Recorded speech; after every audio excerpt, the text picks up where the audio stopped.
Hello everyone, आज हम discuss करने जा रहे हैं लीड कोड डेली क्वेश्चन का question number 2698। Find the punishment number of an integer. Question का डिस्क्रिप्शन पढ़ लेते हैं। Given a positive integer and return the punishment number of n. The punishment number of n is defined as the sum of squares of all integer i such that i is greater than और equal to 1 and less than और equal to n.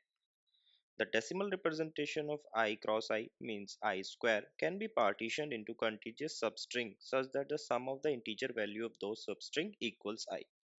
ठीक है, थोड़ा description थोड़ा complex है। सबसे पहले try करते हैं एग्जांपल से समझने की। तो n इक्वल्स टू 10 दे रखा है और आउटपुट आ रहा है 182। n इक्वल्स टू 10 और आउटपुट हमारा है 182। अब ये आया कैसे? जो फर्स्ट कंडीशन थी उसमें बोला गया था कि जो हमारा आई होगा वो 1 से लेके less than equal to n जो प्रोवाइड करा है वहां तक वैल्यू आ सकती है। तो आई कैन बी 1 2 3 4 5 6 7 8 9 10। ठीक है। सेकंड उसमें कंस्ट्रेंट था कि आप उन्हीं आईज को सम ऑफ स्क्वायर्स में यूज कर सकते हो जिनका डेसिमल रिप्रेजेंटेशन कंटिन्यूअस सबस्ट्रिंग में जो सम ऑफ इंटीजर्स बनाते हैं उनका जो सम होगा वो आई के इक्वल्स होगा। तो थोड़ा ये कॉम्प्लेक्स है समझना, तो इसको एग्जाम्पल से ही समझते हैं।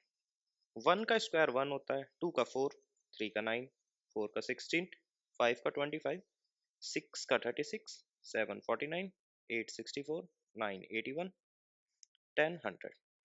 अब जो इसमें बोला गया है ना कि decimal representation of I into Y can be partition into contiguous substring, इसमें इसको बोला गया है सबस्ट्रिंग।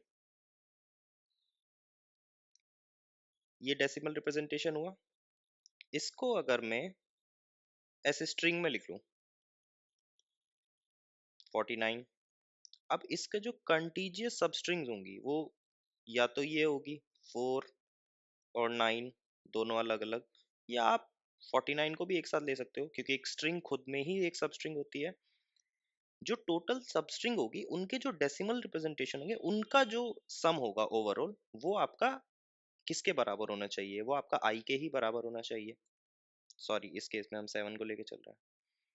तो जब हम इस वाले पैटर्न को आंसर निकालते हैं तो एक सब स्ट्रिंग ये हुई, इसका डेसिमल रिप्रेजेंटेशन 4 है, एक ये हुई, इसका है 9, तो ये कितना हुआ 13। क्या ये आई के इक्वल है? नो। तो ये इसका सिर्फ एक रिप्रेजेंटेशन हुआ। दूसरा रिप्रेजेंटेशन 49 था, 49 का 49 ही रहेगा क्योंकि हमने एक पूरी सब स्ट्रिंग को ही एक सब स्ट्रिंग माना है। तो क्या ये 7 के इक्वल है? नो। तो हम 49 को किसी भी तरीके से ऐसे सब स्ट्रिंग्स में नहीं तोड़ सकते जो इक्वल्स टू 7 बनाए आंसर। ठीक है। अब हम देखते हैं कि इस एग्जांपल में 10 क्रॉस 10 आपका मतलब आई अगर 10 है तो वो बना रहा है आंसर को। कैसे? अगर हम 100 को कितने तरीके से तोड़ सकते हैं? 1 0 0 में तोड़ सकते हैं, 1 0 0 में भी तोड़ सकते हैं, 1 0 0 में भी तोड़ सकते हैं, मतलब काफी चीजें ब्रेक कर सकते हैं। तो इसमें हम किसी भी एक स्ट्रिंग को जैसे मान लेते हैं इसी को पिक करते हैं, तो आपका ये कितना बनाएगा? ये 1 plus zero is equal to 1। तो ये आपका बना रहा है। तो शुरू में जो हमारा 10 था वो तो 1 नहीं बना रहा। तो सेकंड वाले पार्टीशन को देख लेते हैं जो कि है 10 कॉमा 0। तो 10 प्लस 0 आपका 0, ओ सॉरी 10। तो आपका ये 10 जरूर बना रहा है। तो हमारा एक रिप्रेजेंटेशन है जो कि आपको आई के बराबर वैल्यू दे रहा है। तो ठीक है। अब ये जो पार्टीशन है ना इसको थोड़ा और अच्छे से समझते हैं। एग्जाम्पल से माइट भी ज़्यादा क्लैरिटी ना मिली हो, तो हमें समराइज करते हैं इस प्रॉब्लम को। भूल जाइए पनिशमेंट नंबर की वैल्यू कैसे निकलनी है, एक सब प्रॉब्लम को समराइज करते हैं। सब प्रॉब्लम बोलते हैं कि आपके पास एक एरे है। सपोज ये एक एरे है, इसमें आपको एक मान लीजिए टारगेट वैल्यू दी गई है। इसमें आपको इस एरे को इस तरह से पार्टीशन करना है कि जब उस इंडिविजुअल पार्टीशन का जो हमारा डिजिटल सॉरी डिजिट्स में न्यूमेरिकल जो वैल्यू होती है ना, वो इक्वल्स टू टारगेट वैल्यू हो। सपोज करिए कि हम 1 और 2 को एक एरे में रख रहे हैं, 3 को एक में रख रहे हैं, 4 और 5 को, तो ये एक तरह से पार्टीशन हुआ, पार्टीशन 1। अब जो इन सबसे डिजिट से जो नंबर बन रहे हैं उसकी जो वैल्यू होगी, जैसे 1 2 को मिला के 12 बनता है, 3 का 3 रहता है, 4 5 को 45 होता है, इसका जो सम होगा ना 45 3 48 250 और 60, अगर ये इस टारगेट वैल्यू के इक्वल है तो ये एरे जो है ना, वो मान के चले ये गुड है। और अगर ये एरे गुड है तो ये जो पूरी डिजिट है, पूरी डिजिट ये 1 2 3 4 5, इसका स्क्वायर जो होगा ना, जो हमारे ओवरऑल आंसर क्वेश्चन में पूछा गया उसमें हम ऐड कर सकते हैं। तो एक सब प्रॉब्लम तो ये बनती है। अब ऑब्जर्वेशंस लिख लेते हैं। पहली observation, break I cross I into digits, that is array of digit. सबसे पहले हमें ये करना है। Second, check if any partitioning of digit array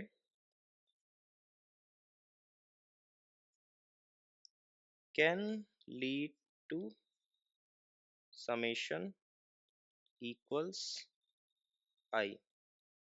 summation मतलब समेशन ऑफ सब एरे जो हमने ब्रेक करे।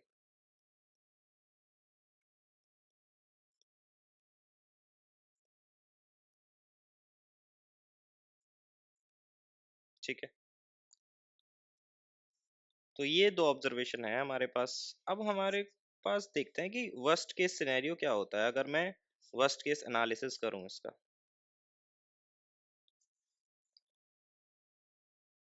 तो सबसे पहले कंस्ट्रेंट n की वैल्यू हो सकती है लेस, सपोज n की वैल्यू हो सकती है 1000, और क्योंकि हमें तो n के स्क्वायर का इवेल्यूएशन करना है तो n स्क्वायर कैन बी 10⁻⁶। ठीक है, तो जो हमारा एरे होगा, डिजिट एरे, उसकी लेंथ क्या हो सकती है? क्योंकि हम 10⁻⁶ कर रहे हैं तो इसमें नंबर आएगा 1 0 0 0 0 0 0 3 3 6 1 7, तो डिजिट एरे लेंथ 7 हो सकती है।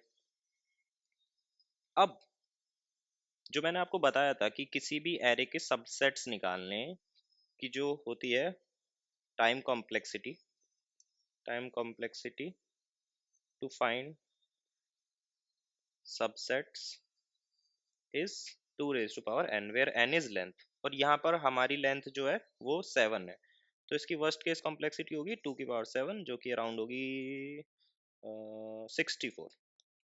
ठीक है, तो O ऑफ 64 में we can find all subsets,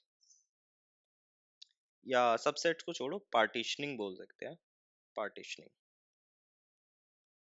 तो O ऑफ 64 में हम सारे पार्टीशन निकाल सकते हैं, और सिमिलरली O ऑफ 64 में जब हम पार्टीशन निकाल रहे होंगे तो हम एक आंसर भी मेंटेन कर सकते हैं कि यहाँ से यहाँ तक के पार्टीशन ने कितना डिजिट का नंबर बनाया और उसका वैल्यू क्या है, यहाँ से यहाँ कितना, यहाँ से क्या गया, और फिर ओवरऑल सम। तो ये हम O ऑफ 64 में कर सकते हैं। स्लाइट इंट्रोडक्शन, 2⁻n क्यों होता है? क्योंकि at any point of time हर एक वैल्यू जो होती है ना, आप उसको या तो करंट सबसेट में इंक्लूड कर सकते हो या एक्सक्लूड कर सकते हो। तो हर एक इंडेक्स पे, इस इंडेक्स पे आपके पास दो चॉइस है, इंक्लूड और एक्सक्लूड। सिमिलरली इसके पास भी इंक्लूड और एक्सक्लूड। जब आपके हर एक इंडेक्स पे दो चॉइसेस हैं और आपके total number of index n है, तो आपके पास इतने तरीके से चॉइसेस अवेलेबल होती हैं, इतने परम्यूटेशंस अवेलेबल होते हैं। तो आपका जो टाइम कॉम्प्लेक्सिटी होती है सबसेट निकालने की, वो 2⁻n होती है। बट यहाँ हमें सबसेट निकालने हैं, यहाँ हमें डिवी यहाँ हमें कोई भी एरे है उसको एक तरह से पार्टीशनिंग करनी है, जैसे कि 1 2 3 4 5। तो आप एक पार्टीशन यहाँ लगा सकते हैं, एक यहाँ भी लगा सकते हैं, आपका मन करा तो यहाँ लगाएंगे या यहाँ नहीं लगाएंगे। तो ये जो पार्टीशनिंग है ना, ये भी इंक्लूड और एक्सक्लूड है। आप पार्टीशन करना चाहते हो, अगर करना चाहते हो तो ये दो वन के साथ नहीं आएगा।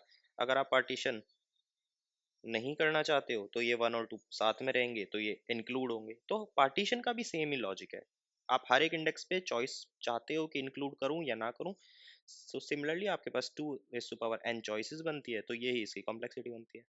तो ठीक है, ज़्यादा डीप डाइव नहीं करते हैं कॉम्प्लेक्सिटी में। आपको अगर समझना होगा तो मैं एक लिंक डिस्क्रिप्शन में ऐड कर दूंगा, सबसेट कैसे निकालते हैं एरे के, और उसकी complexity two raise to power N की होती है। Now we can check in of 64, 64 की जगह इसको थोड़ा मैथमेटिकल नोटेशन में लिखते हैं। इफ 2 की पावर 6, ठीक है, और अगर मैं ब्रूट फोर्स करूंगा तो मैं for every value of I iterate करूंगा।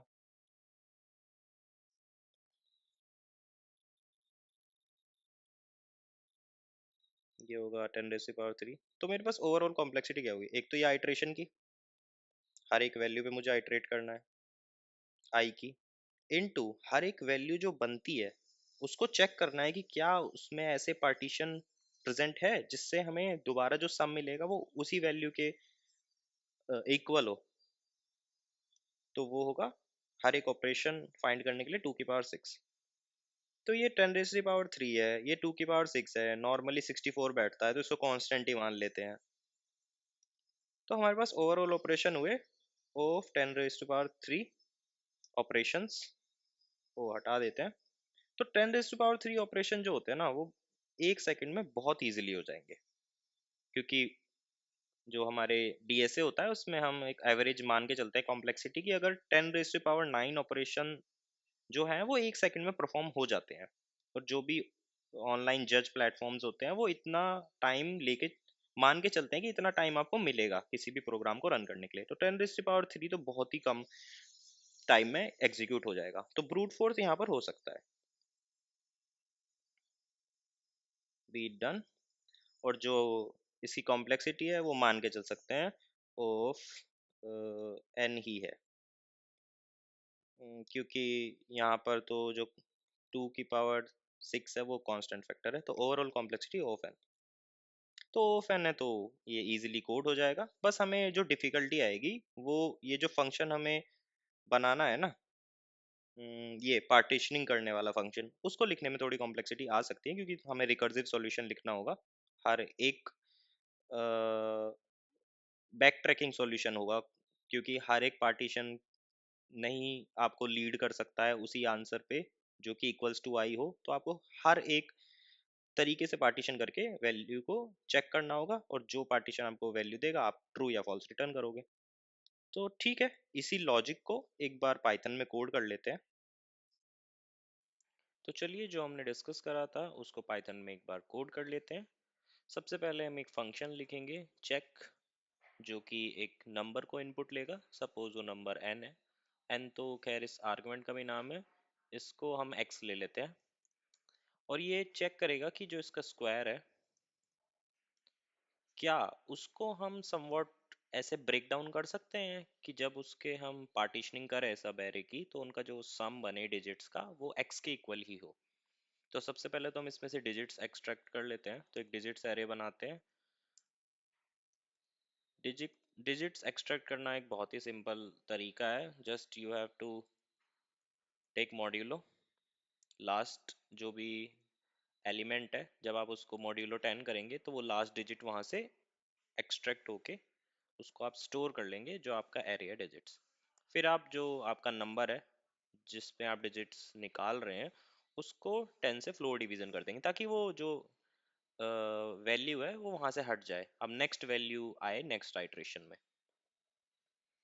पर जब हम डिजिट्स यहाँ से ऐड कर रहे होंगे, जैसे 1 2 3 को हम डिजिट निकाल रहे हैं, तो ये 3 2 1 निकलेंगी।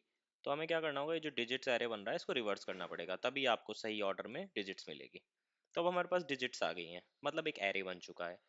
अब हम एक दूसरा फंक्शन लिखेंगे जो चेक करेगा कि चेक सब एरे सम इक्वल्स टू ये जो हमारा x है इसके बराबर किसी भी पार्टीशनिंग के लिए यही वो फंक्शन होगा जो 2 raised to power n की कॉम्प्लेक्सिटी में वर्क करेगा। तो एक रिकर्सिव फंक्शन होगा। तो सबसे पहले इसका एक आर्ग्यूमेंट लेंगे इंडेक्स, जो करंट इंडेक्स बताएगा कि किस इंडेक्स पर अभी हम है ड्यूरिंग रिकर्जन। और एक सेकंड इनपुट होगा जो होगा सम सो फार। तो ये जो सम सो फार है ये बताएगा कि आप अभी तक कितने वैल्यू समेशन में यूज कर चुके हो। जैसे मान लीजिए 1 2 3 है, आपके पास 1 2 3 नाम का एक एरे था, आप इस इंडेक्स पर हैं 2 पे हैं, तो जो सम सो फार होगा वो 1 होगा क्योंकि आप 1 ले चुके हो। अगर आपने 1 और 2 को एक साथ क्लब करके एक सब एरे में बनाया है तो यहाँ पर जब आप आएंगे तो सम सो फार आपका 12 होगा। समझ गए? ठीक है। सेकंड हमारा जो आर्ग्यूमेंट होगा वो होगा करंट सब एरे सम। तो जो करंट सब एरे चल रहा है ड्यूरिंग आइट्रेशन उसका कितना सम हुआ। ठीक है। अभी जो इंडेक्स है जब ये हम i+1 आइट्रेट करते रहेंगे इंडेक्स +1 से, तो ये कभी ना कभी आपके जो ओवरऑल एरे का सम है, एरे की लेंथ है, वहां तक पहुंच जाएगा। तो वो हमारा एंड पॉइंट होगा रिकर्जन का। तो वहां पे हमें क्या चेक करना है कि ये जो करंट सब एरे सम है प्लस जितना सम सो फार हो चुका है, मतलब जितना हम सम निकाल चुके हैं, तो एक बार दोबारा से उनको ऐड करके, क्योंकि ये फाइनल सम देगा आपका जितने भी सब एरे बने हैं, उनको प्लस करके उनको डिजिट्स के रूप में रिप्रेजेंट करके देन उनका सम करके क्या हम सेम वैल्यू निकाल पा रहे हैं जो हमारा x था। मैं इन सब चीजों को ऐसे यूज क्यों कर पा रहा हूँ, क्योंकि ये फंक्शन के अंदर एक फंक्शन लिखा हुआ है। तो प्रोग्रामिंग लैंग्वेज होती है वो अपना स्कोप कैसे डिफाइन करती है किसी भी वेरिएबल को ढूंढने में, वो ऐसे ही होता है। सबसे पहले वो अपने इनसाइड स्कोप में सर्च करती है उस वेरिएबल को, अगर उसको नहीं मिलता तो वो एक लेवल ऊपर जाती है। तो x आपके यहाँ पर तो कहीं नहीं है, बट x आपका इस स्कोप में जरूर है, तो ये यहाँ पे एरर नहीं देगा, इसको x मिल जाएगा। ठीक है। अब हमें रिकर्जन निकालना है। रिकर्जन क्या होगा? तो हमारे पास दो पाथ हो सकते हैं। Add current value in the continuing in the current सब एरे, जो भी हमारा करंट सब एरे चल रहा है उसी में इस वैल्यू को ऐड कर देते हैं। और ओवरऑल आंसर अभी मान के चलते हैं कि फॉल्स। अभी मान के चलते हैं कि अभी हमें कोई भी ऐसा तरीका नहीं मिला जिससे हम सब एरे को डिवाइड करें और उनके हर एक का जो सम बनेगा वो इक्वल्स टू x होगा। तो हमारा इनिशियल आंसर फॉल्स होगा। अब हम आएंगे रिकर्जन पे। तो अगर हम चाहते हैं कि करंट वैल्यू को हम करंट सब एरे में ही ऐड करें तो हम क्या करेंगे? और और चेक करेंगे कि आंसर तो फॉल्स है, तो हम आंसर इक्वल टू आंसर और। तो हम जो चेक सवेरे सम बनेगा उसमें इंडेक्स को i+1 करेंगे। सही बात है। ये जो सम सो फार है इसमें कुछ एडिशन नहीं होगा, क्योंकि हमने अभी इस टाइम पे करंट जो सबेरे चलता आ रहा था उसी को कंटिन्यू करा है, उसको अभी ब्रेक डाउन नहीं करा। जैसे ही हम ब्रेक डाउन करेंगे उसका जो सम बनेगा वो हम सम सो फार में एडिट करेंगे, ऐड करेंगे। बट अभी हम कंटिन्यू करना चाह रहे हैं, तो ये जो करंट सवेरे सम है सिर्फ इसमें एडिशन होगा। इसमें क्या एडिशन होगा? क्योंकि सब एरे एक डिजिट्स की फॉर्म में चल रहा है, तो हम जब मान लीजिए अभी तक सब एरे में 1 और 2 थे और मैं इसमें 3 ऐड करना चाह रहा हूँ, तो 1 और 2 का रिप्रेजेंटेशन 12 होता है। अब इसको मुझे अगर 3 ऐड करना है तो 123 बनाना है।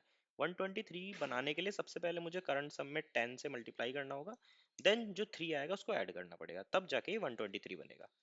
तो सिमिलरली जब हम करंट सब एरे सम में ही इस वैल्यू को ऐड करना चाह रहे हैं तो हम सबसे पहले इसको 10 से मल्टीप्लाई करेंगे और जो करंट इंडेक्स पे वैल्यू है उसको इसमें ऐड करेंगे। अब सेकंड, ब्रेक द करंट सब array and start a new one. तो यहाँ पे मैं क्या करूँगा? सेकंड रिकर्सिव स्टेप ये हो सकता है कि मैं ये जो करंट इंडेक्स आया इससे नया सब एरे बनाना चाहता हूँ, यहाँ से नई सब एरे की स्टार्ट होने वाला है। तो हम क्या करेंगे? हम चेक सब एरे सम लेंगे। इंडेक्स तो +1 होगा ही होगा, बट जो सम सो फार है ना वो चेंज होगा, क्योंकि हमने जो करंट सब एरे चलता आ रहा था उसको यहाँ ब्रेक कर दिया, तो उसका जो सम बैठेगा वो सम सो फार में ऐड होगा और यहाँ से एक नया सब एरे शुरू होगा। वो नया सब एरे जो शुरू होगा तो उसका सम होगा डिजिट्स इंडेक्स। तो मतलब अगर 1 2 1 और 2 सब एरे चलता आ रहा था और करंट इंडेक्स पर 3 है, तो हमने क्या करा? हमने 3 को ऐड नहीं करा 1 और 2 और 3 में, हमने बोला 1 और 2 से क्या बनता है? 12 बनता है। तो इसको आप सम सो फार में ऐड करो और करंट सब एरे जो स्टार्ट होगा वो 3 से स्टार्ट होगा, तो उसकी वैल्यू 3 ही रहेगी। और आपको बस यहाँ से रिटर्न कर देना है आंसर। ये और मैंने इसलिए लगाया क्योंकि हमें अगर एक भी पैटर्न ऐसा मिला ना सब एरे का जो ब्रेक करके आपकी वैल्यू को एक्स के, मतलब जो भी इनपुट वैल्यू में दिया गया है उसके सम के इक्वल ला पा रहा है, तो एक भी अगर ऐसा पैटर्न है तो वो नंबर हम अपने ओवरऑल जो भी हम पनिशमेंट नंबर वैल्यू निकालने वाले हैं इनकी उसमें ऐड कर सकते हैं। मतलब अगर आई चेक आई आपको ट्रू देता है तो आई क्रॉस आई ऐड होगा ओवरऑल आंसर में। तो इस फंक्शन में मेन इस पूरे कोड में लॉजिक यही था कि हमें एक फंक्शन जो चेक है ना ये इसको लिखना था बस। उसके बाद तो हमें सिमुलेशन करना है। हमें सिंपल एक लूप लगाना है 1 से जो भी हमें n दिया गया है, n इंक्लूसिव है तो n+1 तक लूप चलाना होगा, एक हमें आंसर 0 करना होगा। और if check I true return करता है तो हम इसका जो स्क्वायर होगा वो आंसर में ऐड कर देंगे और फिर आंसर को रिटर्न कर देंगे। टाइम कॉम्प्लेक्सिटी हम डिस्कस ही कर चुके हैं, तो अगर ये सब कुछ सही हुआ तो ये फंक्शन ये पूरा कोड चलना चाहिए। तो एक बार ट्राई कर लेते हैं इनपुट टेस्ट केसेस को रन करके। तो हमारे इनपुट टेस्ट केसेस फेल कर रहे हैं, आउटपुट हमारा 0 आ रहा है। ठीक है, ऐसा क्यों हुआ एक बार डीबग कर लेते हैं।